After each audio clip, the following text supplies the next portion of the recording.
Las últimas décadas del siglo XVIII asisten a la aparición de la llamada generación del 92, grupo de jóvenes ilustrados cuyo propósito era la modernización de la colonia en sus estructuras políticas y económicas, reducida a un considerable abandono en cuanto a la explotación de las capacidades intelectuales de los cubanos. Como se sabe, poco o nada hizo la colonia por el adelanto intelectual de la isla, por cuanto el interés primario era conservar la posición estratégica como llave del Golfo y la expoliación de las riquezas. Se debe al doctor en ciencias Oscar Piñera Hernández una acuciosa investigación sobre la Diputación Patriótica en Matanzas, institución de profunda impronta en la cultura de la ciudad, de cuyos datos se nutre este programa. Los empeños no se reducían solo a la pretensión de un adelanto económico, sino con alcances en los aspectos sociales, pedagógicos, filosóficos y culturales. Y para ello se crea la Diputación Patriótica en Matanzas por los mismos fundadores de la Sociedad Económica de Amigos del País, instaurada en La Habana en 1793, sobre todo don Francisco de Arango y Parreño, entre otras importantes figuras. La sociedad tuvo como prioridad el desarrollo agrícola e industrial y la educación pública, lo cual dio espacio a la fundación de asilos benéficos y de caridad.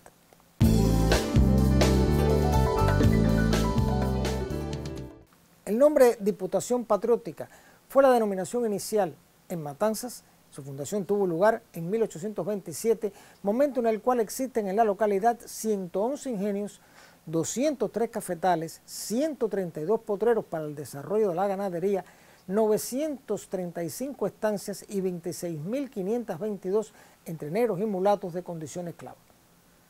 El primer impulso de la Diputación en Matanzas fue la educación, entendida como una imperativa necesidad, sin la cual sería imposible cualquier ulterior intento de desarrollo.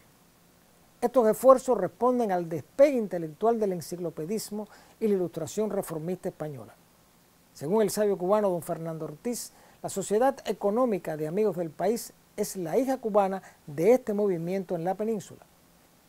Entre el concurso de personalidades que auspician estas acciones están el antedicho Francisco de Arango y Parreño, don Luis de las Casas, el doctor don Tomás Romay, introductor de la vacunación en Cuba, y José Agustín Caballero, figura paradigmática en la educación antiescolástica, de modo que lo que se buscaba era un adelanto en todos los órdenes de la vida, siempre dando prioridad a un renglón económico que ya se perfilaba como de vital importancia para el país, la caña de azúcar. Se debe a la sociedad económica el avisoramiento de la producción mundial de azúcar a partir de la remolacha como futuro competidor capaz de desplazar el comercio cubano.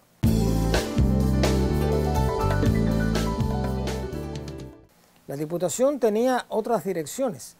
Entre sus intereses, y sabedora de la importancia de la comunicación como factor esencial del desarrollo, incentivó la creación de caminos, el ferrocarril y la transformación del sistema carcelario. No obstante, una de sus preocupaciones fue la de fomentar la inmigración blanca, vista la ya no poca proporción de negros y mulatos, tanto libres como esclavos, una idea que cobraba fuerza en la época y que de algún modo dirigía esfuerzos contra la trata y la esclavitud en la isla, lo cual le ganó no pocos enconos de parte de quienes soportaban su fortuna sobre las espaldas del tráfico negro. Sin embargo, no debe entenderse que el propósito estuviera fundamentado por una identificación con la arista humana de la esclavitud, por cuanto el negro siempre sería visto como un ser inferior.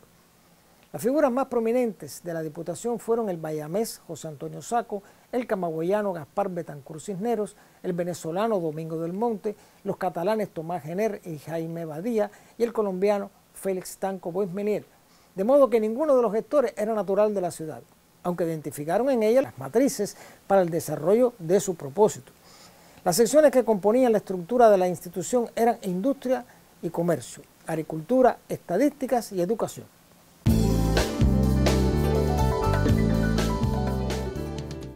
El 30 de mayo de 1827 se fundó oficialmente la Diputación Patriótica en Matanzas a impulsos de la bonanza económica que ya experimentaba la ciudad, habida cuenta la existencia de su puerto desde 1793 y la proximidad con La Habana.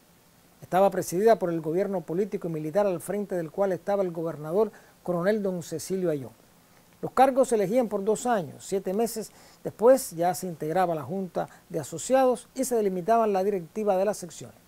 Los miembros numerarios residían en La Habana o eran parte de las diferentes diputaciones. La cuota de admisión era de 25 pesos y la anual de 5.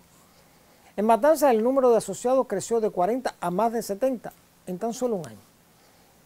En 1846, importantes figuras de la intelectualidad matancera eran ya miembros de la Diputación, tales como José María Casal, José Miguel Angulo y Heredia, el párroco Manuel Francisco García, además de los ya citados del Monte, Tanco y Badía.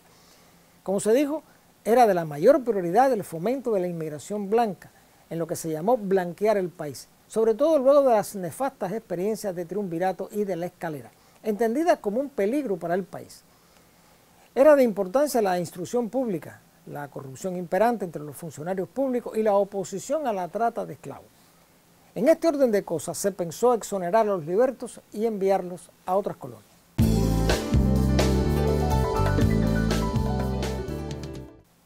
Algunos de los aspectos más importantes del actuar de la Diputación en Matanzas fueron la introducción y generalización de la vacuna, la creación de la biblioteca pública en 1835, la Casa de Beneficencia entre 1843 y 1847, la aparición del periódico La Aurora, el incremento de escuelas, la enseñanza de oficios, la diversificación de la tecnología para la industria, el fomento del ferrocarril y la promoción de la sanidad pública. No obstante tan promisorio despegue, se experimenta un sensible declive hacia 1847. Durante este lapso se hizo énfasis en la educación de niñas y niños, sobre todo de los primeros, incluyendo clases de idioma inglés, francés y latín. Los magros fondos con los que se contaba la Diputación obligaron a que los premios que ofrecían los alumnos aventajados no fueran en dinero, sino medallas, cintas y bandas. El balance de las actividades pone de manifiesto que el papel más destacado fue en la educación, en la cual se ejercitaron diferentes métodos, sobre todo el explicativo contrapuesto a la escolástica y a los que preferían atenerse a los sistemas antiguos. No obstante, la experiencia en el aprendizaje de idiomas fue desastrosa. De estas acciones, en el orden docente, deriva la primera propuesta para la fundación de las escuelas normales. Hacia 1844, a pesar de los esfuerzos, la Junta de la Sección de Educación dejó de existir.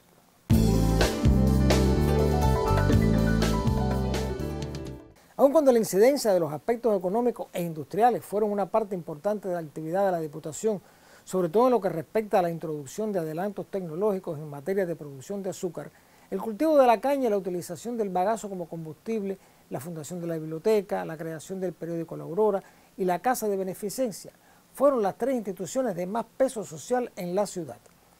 La Aurora se considera el príncipe de los periódicos cubanos y hoy constituye un valioso referente para entender la sociedad matancera de la época. Entre los proyectos urbanísticos que desarrolló la Diputación entre los años 1818 y 1830 estuvo la desecación de las ciénagas que rodeaban la ciudad junto a los ríos San Juan y Yumurí y en el frente costero. Una etapa que coincide con la eliminación del efluente Sabicú que cortaba la ciudad en diagonal desde la orilla norte del San Juan a la sur del Yumurí. Se comenzó además el censo de los habitantes, sobre todo para conocer la proporción de personas blancas con respecto a las llamadas de color.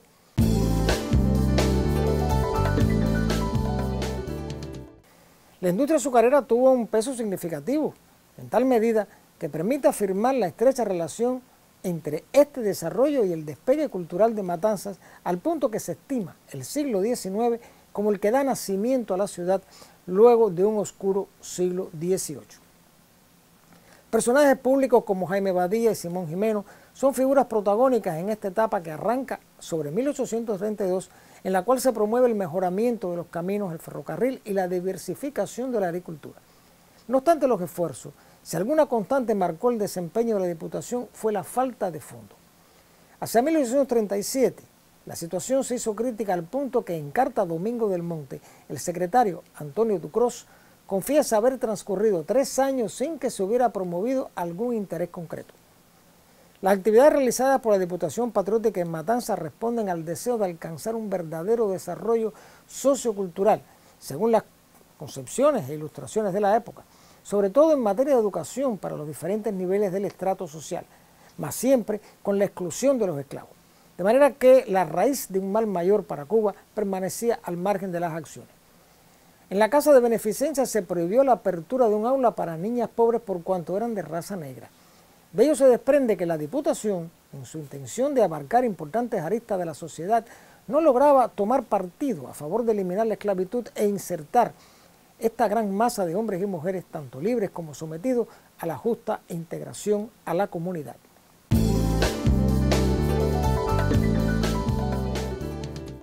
La decadencia de la Diputación Matancera está en relación con lo experimentado con la Sociedad Económica de Amigos del País en La Habana y con sus homólogas en la isla, como parte de la intención del gobierno colonial por disminuir la influencia de estas instituciones. No obstante, la huella dejada en la cultura y la educación de Matanza perdura en su historia.